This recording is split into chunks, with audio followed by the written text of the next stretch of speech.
नमस्कार, एसटीएस न्यूजमा स्वागत छ। म बिना शाही।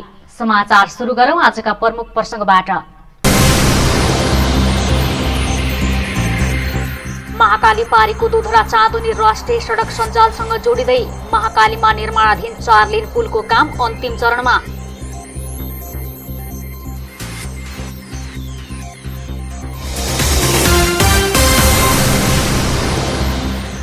संघीय प्रहरी ऐन बनेपछि प्रदेश प्रहरी गठन ऐन नियम तथा नीति तयार गरिँदै आगामी चैत्रसम्म प्रहरी समायोजन सकेर प्रदेश प्रहरी गठन गर्ने तयारी। कैलालीको बर्दगोरिया धामको भौतिक पूर्वाधार निर्माणमा 3वटा सरकारको समन्वय। पर्यटन विकासका लागि सरकारी निकायसँगै स्थानीयको पनि हातेमालो।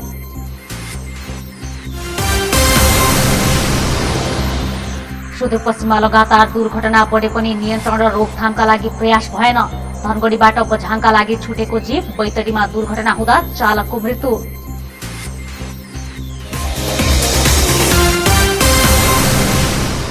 अब समाचार विस्तारमा। कञ्चनपुरको महाकाली नदी पारीको दोधरा चाँदनी नगरपालिका राष्ट्रिय सडक सञ्जालसँग जोडिने भएको छ। नगरपालिकामा निर्माणाधीन 4 लेनको पुलको काम सम्पन्न हुँदै गर्दा नगरपालिका पहिलो पटक राष्ट्रिय सञ्जालमा जोडिन लागेको हो। भारतीय बाटो भएर आवत जावत गर्नुपर्ने कञ्चनपुरको दोधारा चाँदनी नगरपालिका पहिलो पटक सडक मार्गबाट मुख्य नेपाली भूमिसँग जोडिन लागेको छ। महाकाली नदीमा निर्माणाधीन 4 लेनको पक्के पुल निर्माणले अन्तिम रूप लिन थालेपछि नगरपालिका पहिलो पटक सडक सञ्जालमा जोडिने भएको हो। विकल्पका लागि महाकाली नदीमा निर्माणाधीन पक्के पुलको दक्षिणतर्फ झण्डै 1 किलोमिटर लामो झुलुङ्गे पुल निर्माण गरिएको भए पनि त्यसमा 2 पाङ्ग्रे सवारी साधन र पैदल आवागमन मात्रै सम्भव रहेको थियो। अकस्मात बिरामी पर्दा वा जन्ती सदरमुकामतर्फ आउँदा भारतीय बाटो भएर आउनुपर्ने बाध्यता रहेको थियो। लामो अन्तरालपछि नगरपालिका क्षेत्र सडक सञ्जालसँग जोडिने भएपछि स्थानीयवासीहरू खुसी भएका छन्। पुल निर्माण पूरा भएपछि महाकाली नदी पारीका जनताको जीवनशैली समेत फेरिने अपेक्षा लिएको स्थानीय टेकराज भट्टले बताउनुभयो। जनजीवन भन्दाखेरि म त सर 4 लाइनको लाइन तयार भएपछि भन्नुपर्छ अब अहिले हामीहरूलाई धेरै अप्ठ्यारो परेको छ महेन्द्रनगर जान ओसार पसार गर्न। अब यो 4 लाइनको लाइन चालु भइसकेपछि हामीहरूलाई धेरैलाई उत्साह छौँ अनि हामीहरूलाई धेरै राम्रो हुन्छ। किन भनेपछि रातिमा एम्बुलेन्स कुनै लिनु पऱ्यो पनि हामीलाई धेरै अप्ठ्यारो भएर चाहिँ इन्डियाको बाटो जानुपर्छ। इन्डियाबाट पनि उनीहरूले अलिकता भनौँ हेप्न खोज्छन्, बाटो खोलिदिँदैनन्, गेटमा चाबी छैन भन्छन्। भनेपछि हामीलाई अप्ठ्यारो हुन्छ। लेकिन हामीहरूको यो 4 लाइनको पुल चालु भइसकेपछि हामीहरू अब उत्साहको साथ आफ्नो खुसीका आफ्नो गाउँ भएर मजासित रात अधरा जान सक्छ। हामीलाई धेरै नै राम्रो लाग्छ। महाकाली नदीमा मोटरेबल पुल नहुँदा यहाँका जनताले भारतीय बाटो प्रयोग गर्दै आएका थिए। तर भारतीय बाटो प्रयोग गर्दा भारतीयहरूको थिचोमिचो सहेर आउनुपर्ने बाध्यता समेत रहेको थियो। महाकाली पारी पर्ने भएकाले सदरमुकामबाट दुर्गम क्षेत्रको रूपमा हेरिने भए पनि पुल निर्माणले विकासमा गति लिने विश्वास स्थानीयहरूले लिएका छन्। अब यहाँ ठिकै छ सर, अहिले पहिलाको भन्दा धेरै सुविधा छ हैन। नत्र अहिले हामी त धेरै समस्या भोगेका थियौँ। इन्डिया जान पनि समस्या थियो, इन्डियाबाट आउनु पर्थ्यो। अहिले पुल पनि बन्ने एकदम धेरै राम्रो विकास भएको छ सर, राम्रो छ अहिले। पहिला त धेरै समस्या थियो सर, झुलुङ्गे पुलमा अब गाडी घोडाहरू नजाने, अब पैदल जानु पर्थ्यो। अहिले त अब यो ठुलो पुल बनिसकेपछि त हामीलाई धेरै सुविधा हुन्छ, किनभने नेपाल जान आउन आफ्नै ठाउँबाट हिँड्नुपर्ने बाटो हुन्छ। त्यसैले राम्रै छ अहिले। पहिला धेरै दुःख भएको थियो सर, अब नेपालतिर जान मिल्थेन, महेन्द्रनगर बजारतिर जान पनि अप्ठ्यारो हुन्थ्यो हामीलाई। महाकालीबाट जानु पर्थ्यो, इन्डियाको पुलबाट जानु पर्थ्यो। अब अहिले त्यस्तो केही छैन, अहिले धेरै सुविधा छ, अहिले राम्रो छ हामीलाई। 2 दशक अघि निर्माण भएको झुलुङ्गे पुलसँगै पक्की पुल पनि पूरा भएपछि यस क्षेत्रका जनतालाई राहत पुग्नेछ। 3 वर्ष अघि निर्माण थालिएको 4 लेनको पक्की पुलको काम 60% भन्दा बढी सकिएको छ। पुलको समय सीमा 2078 साल फागुनसम्म भए पनि निर्माण कार्यमा अवरोध नआए 30 अघि नै काम सम्पन्न गरिसक्ने निर्माण कम्पनीका इन्जिनियर किशोर राज पाण्डेले बताउनुभयो। यसमा चाहिँ मुख्यतः 800 मिटर लामो पुल 4 लेनको पुल बन्ने 2 लेनको 2वटा गरेर 4 लेन पुल बनाउनु पर्ने अनि 7.8 किलोमिटर बाटो बनाउनु पर्ने र पोखरी निर्माण गर्नुपर्ने, सौन्दर्यीकरणलाई 2वटा ठुल्ठुलो पोखरी निर्माण गर्नुपर्ने कामहरू रहेको छ। त्यो मध्ये बाटोको सबैको कामहरू चाहिँ लगभग सकिएको छ। यस्तै पुलमा पनि 22वटा 10वटा स्ल्याब सकिसकेको छ। 32वटा स्ल्याबमध्ये र बाँकीको काम चाहिँ निर्माण कार्य भइरहेको छ। अनि यस्तै पोखरीको लागि चाहिँ बिचमा बन्नुपर्ने टापुहरू चाहिँ आइल्यान्डहरू जुन 6वटा बन्नुपर्ने स्थिति चाहिँ भइरहेको छ। हाम्रो यो आयोजनाको अन्तिम म्याद भनेको चाहिँ काम सम्पन्न गर्नुपर्ने मिति भनेको 2068 साल फागुन 12 गते हो र त्यो बेलासम्म चाहिँ हामी अब पोखरीको ढुङ्गाको सहज भयो भने सक्छौँ। महाकालीमा निर्माणाधीन 4 लेनको पुल पूरा भएपछि महाकाली पारीका जनताको जीवनमा परिवर्तन आउने अपेक्षा सबैको छ। दोधारा चाँदनी नेपालको सीमान्त नगरपालिका भएकाले सीमा सुरक्षामा पनि पुलले महत्त्वपूर्ण योगदान दिने स्थानीयको अपेक्षा रहेको छ। सुदूरपश्चिममा प्रदेश प्रहरी गठनका लागि प्रक्रिया अघि बढाइएको छ। संघीय संसदले प्रहरी सम्बन्धी कानून पारित गरेसँगै प्रदेश प्रहरी गठन र ऐन नियम तथा नीति सम्बन्धी तयार गरिएको मस्यौदामा छलफल अन्तिम चरणमा पुगेको प्रदेशको आन्तरिक मामिला तथा कानून मन्त्रालयले जनाएको छ। संघीय सरकारले प्रहरी समायोजनको प्रक्रिया टुङ्गो लगाए लगत्तै प्रदेशमा पनि प्रहरी गठनका सबै प्रक्रिया सुरु गर्ने मन्त्रालयको तयारी छ। प्रदेश प्रहरी गठनका लागि आन्तरिक मामिला तथा कानून मन्त्रालयले आवश्यक काम अघि बढाएको छ। प्रदेश प्रहरीको गठन तथा ऐन नियम र नीति तर्जुमाको प्रारम्भिक मस्यौदा तयार गरी छलफल समेत अन्तिम चरणमा पुगेको मन्त्रालयले जनाएको छ। ऐन तर्जुमाका लागि हुने धेरै चरणका छलफलहरू सकिएको तथा विज्ञहरूको सुझाव समेत संकलन भइसकेको भन्दै मन्त्रालयका सचिव चूडामणि पौडेलले अब आउने प्रदेश सभाबाट अनुमोदन भए ऐनले पूर्णता पाउने बताउनुभयो। प्रदेश प्रहरी ऐन चाहिँ तर्जुमाको चरणमा छ। ऐन तर्जुमा धेरै चरणको छलफलहरू हुन्छ, लगभग अन्तिम अवस्थामा पुगिसकेको छ। त्यसपछि मन्त्रालयले चाहिँ हामी प्रदेश सरकार मन्त्री परिषदमा प्रस्तुत गर्छौँ र मन्त्री परिषदले अब आउने चाहिँ प्रदेश सभामा चाहिँ पेश गरिन्छ र प्रदेश सभाले अनुमोदन गरिसकेपछि ऐन चाहिँ पूर्ण रूप पाउँछ। संघीय सरकारमा प्रहरी समायोजन सम्बन्धी ऐन स्वीकृत भइसकेको भए पनि प्रहरी समायोजन सम्बन्धी प्रक्रिया भने अघि बढ्न सकेको छैन। प्रदेश प्रहरी गठन सम्बन्धी प्रदेश सरकारको सबै तयारी अन्तिम चरणमा पुगेको र संघीय सरकारले प्रहरी समायोजन प्रक्रिया अघि बढाउने अवस्थासम्म सबै तयारी सक्ने मन्त्रालयको भनाइ छ। संघीय सरकारले आगामी चैत्र महिनासम्म समायोजन प्रक्रिया टुङ्ग्याउने लक्ष्यका साथ काम गरिरहेको र त्यस लगत्तै प्रदेशमा पनि सबै काम टुङ्गिने मन्त्रालयका सचिव पौडेलको भनाइ छ। हामी चाहिँ एकदम तयार अवस्थामै छौँ।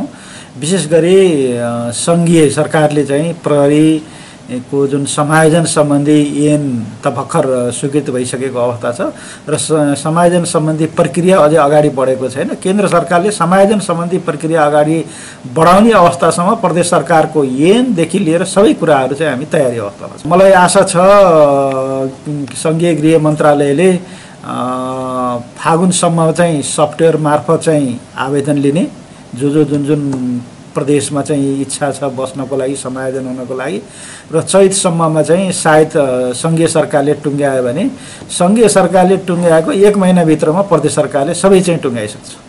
नेपालको कानूनलाई जनमुखी, नतिजामुखी तथा जन उत्तरदायी बनाउनका लागि मन्त्रालयले प्रयास गरिरहेको भन्दै प्रदेशका आन्तरिक मामिला तथा कानून मन्त्री प्रकाश बहादुर शाहले शान्ति सुरक्षा र मुद्दा मामिला प्रदेश मार्फत आएकाले प्रदेश प्रहरी ऐन बनाउन सुरु गरेको बताउनुभयो। उहाँका अनुसार प्रदेश प्रहरी ऐन लागू भएसँगै जिल्ला प्रहरी कार्यालय, इलाका प्रहरी कार्यालय र प्रहरी चौकीहरू स्वत प्रदेश सरकार मार्फतमा आउनेछन् भने सङ्घीय सरकारका केही प्रहरी इकाइहरू जिल्ला तहमा रहन सक्ने भए पनि हालको भन्दा धेरै फेरबदल हुनेछ। प्रदेश मातहतमा रहेर काम गर्न धेरै प्रहरी इच्छुक रहेको भन्दै मन्त्रालयका सचिव पौडेलले छलफलबाट निकै राम्रा र सकारात्मक सुझावहरू आएको बताउनुभयो।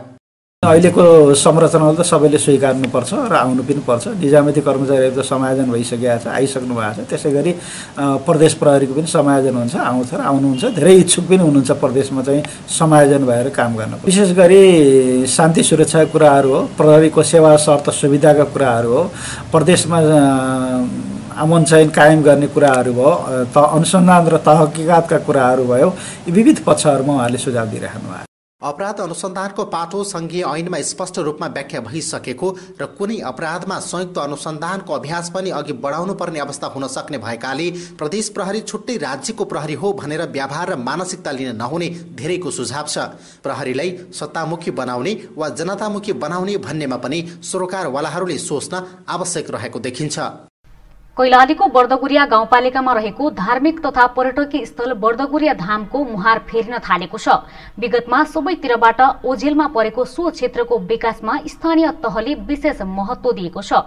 बर्दगुरियाको पर्यटन विकासका लागि स्थानीयको एकल प्रयास जारी रहेका बेला सरकारले सहयोग तथा आश्वासनको स्थानीयलाई ऊर्जा थपेको छ। विशेष धार्मिक महत्व बोकेको बर्दगोरिया धाम क्षेत्रको विकास तथा संरक्षणमा सरोकारवालाहरूको चासो बढ्न थालेको छ। बर्दगोरिया गाउँपालिकाको नामाकरण समेत सोही क्षेत्रबाट गरिएकाले पनि यसको महत्व तथा पहिचान समेत वृद्धि हुँदै गएको हो। भगवान शिवका दूत कन्या राजाले तपस्या गरेको तथा देवी पार्वतीले समेत वास गरेको र नन्दी अर्थात् गोरुले समेत संरक्षण गरेको भूमिका रूपमा परिचित र महत्व बोकेको सो क्षेत्र विगतदेखि नै ओझेलमा पर्दै आएको थियो।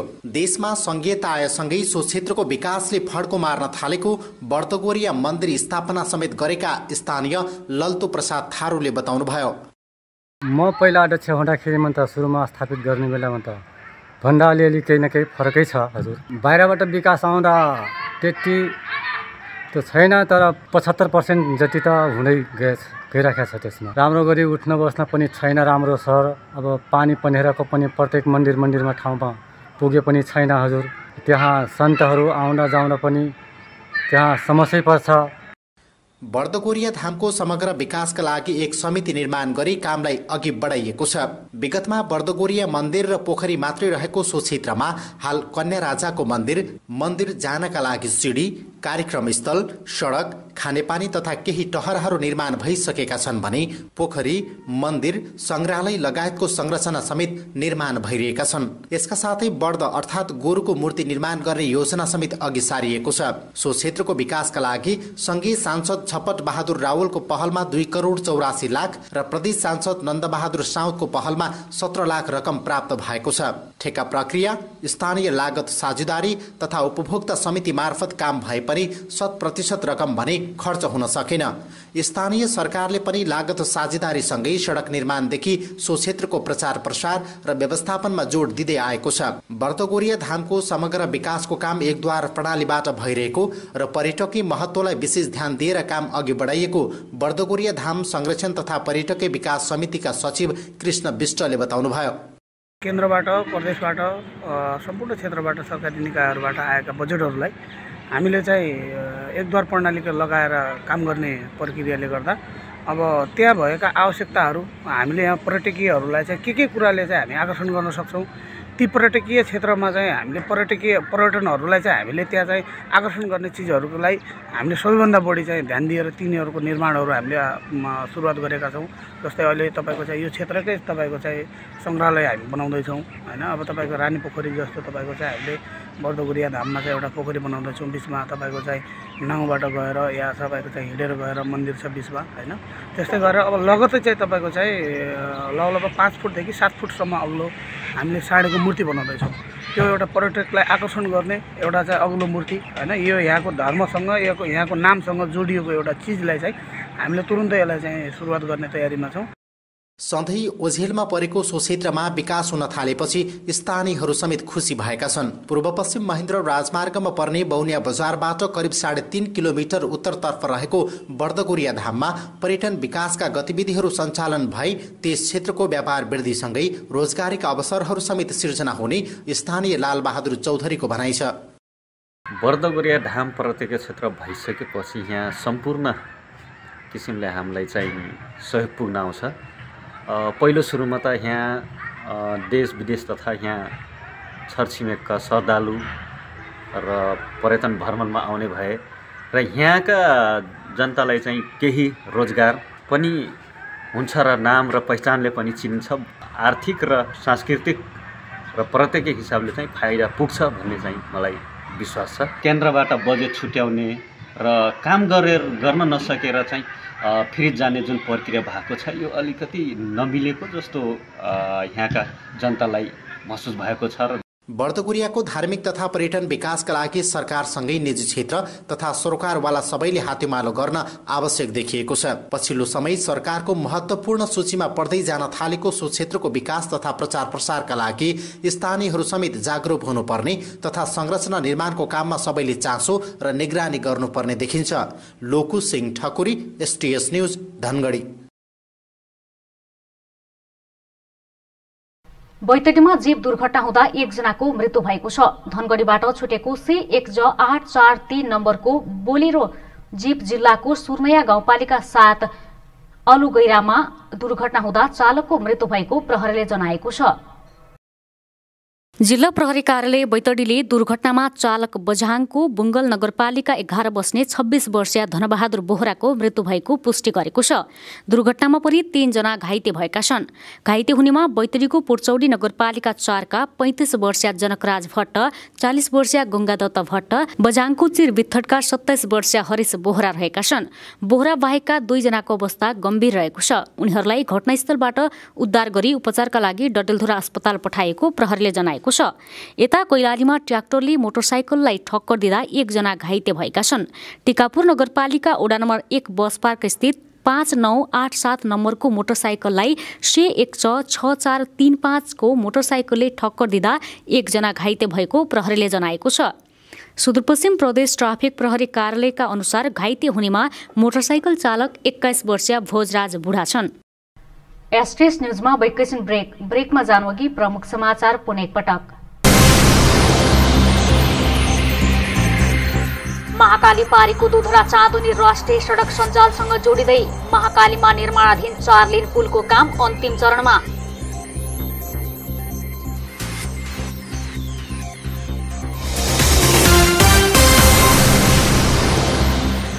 संघीय प्रहरी ऐन बनेपछि प्रदेश प्रहरी गठन ऐन नियम तथा नीति तयार गरिँदै आगामी चैत्रसम्म प्रहरी समायोजन सकेर प्रदेश प्रहरी गठन गर्ने तयारी।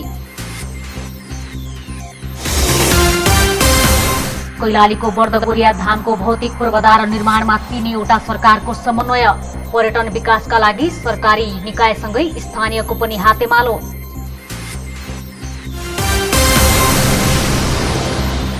सुदूरपश्चिममा लगातार दुर्घटना बढे पनि नियन्त्रण र रोकथामका लागि प्रयास भएन। धनगढीबाट बझाङका लागि छुटेको जीप बैतडीमा दुर्घटना हुँदा चालकको मृत्यु।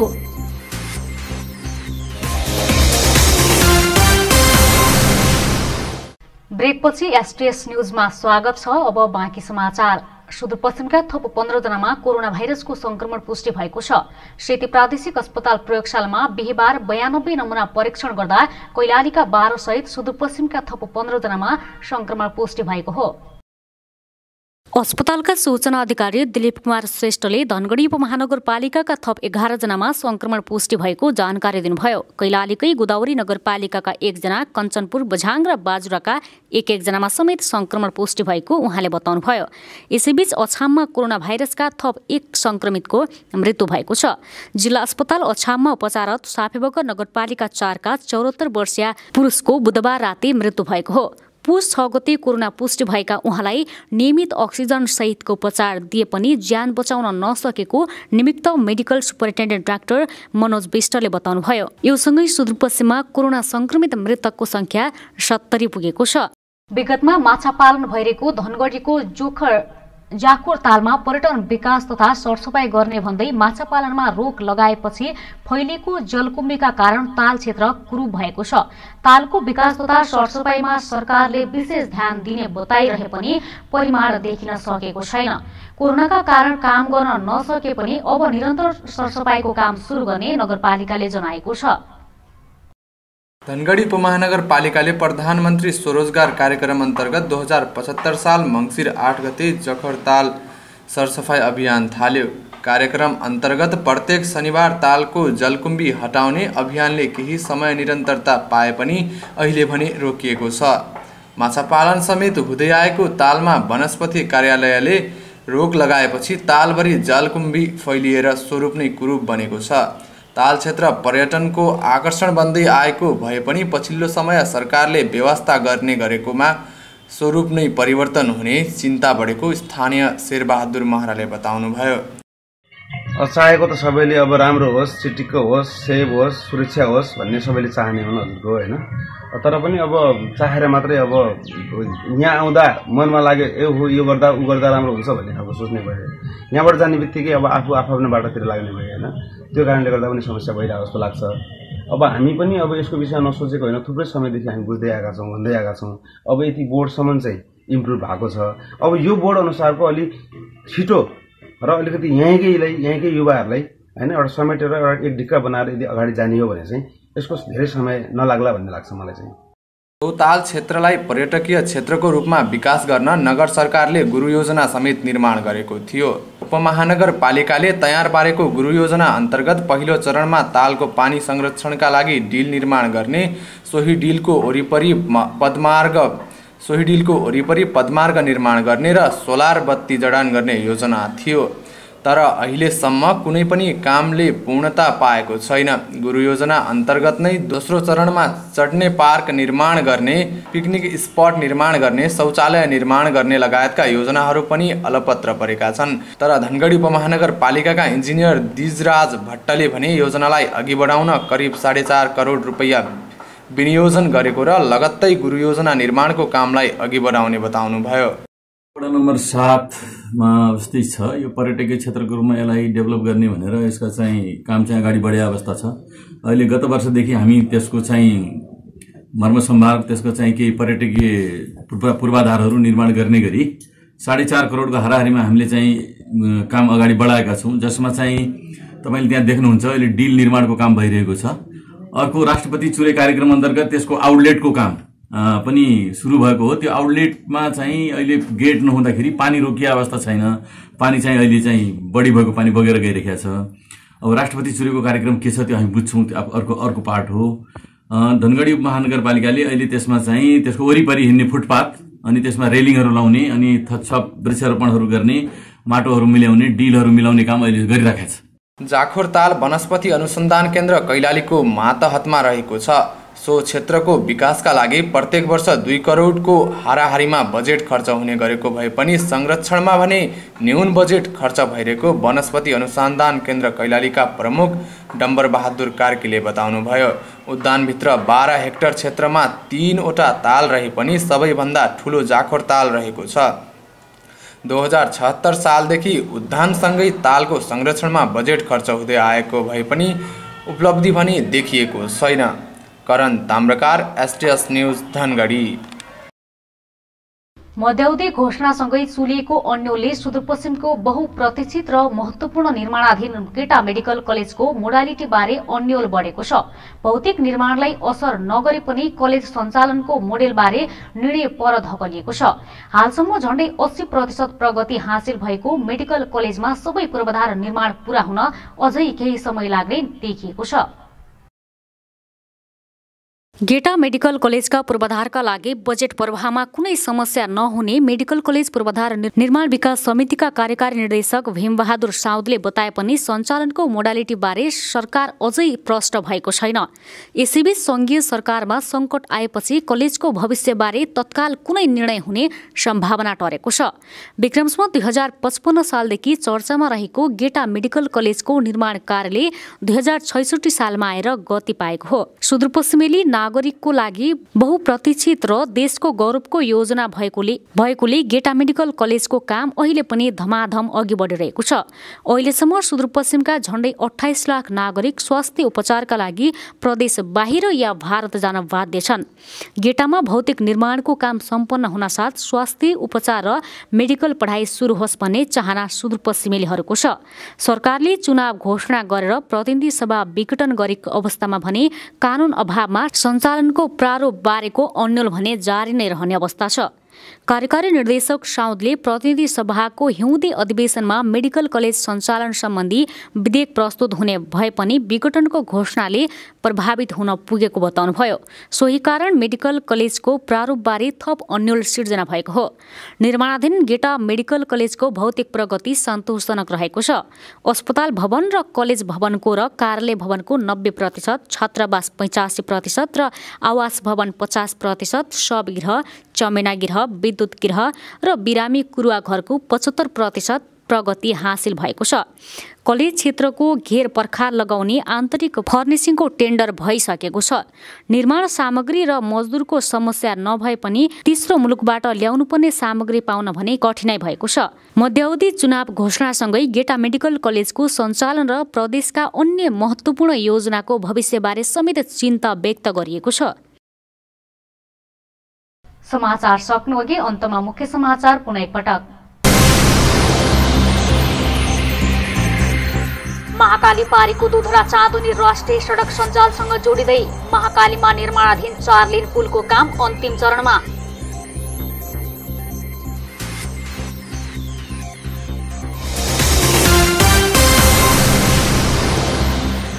संघीय प्रहरी ऐन बनेपछि प्रदेश प्रहरी गठन ऐन नियम तथा नीति तयार गरिँदै आगामी चैत्रसम्म प्रहरी समायोजन सकेर प्रदेश प्रहरी गठन गर्ने तयारी। कैलालीको बर्दगोरिया धामको भौतिक पूर्वाधार निर्माणमा 3वटा सरकारको समन्वय। पर्यटन विकासका लागि सरकारी निकायसँगै स्थानीयको पनि हातेमालो।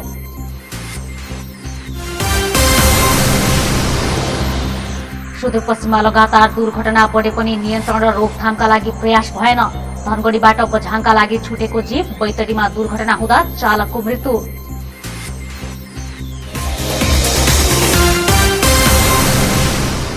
हवस् त, अहिलेलाई समाचार सक्यो। हामी सबैलाई बिदा दिनुहोस्। नमस्कार।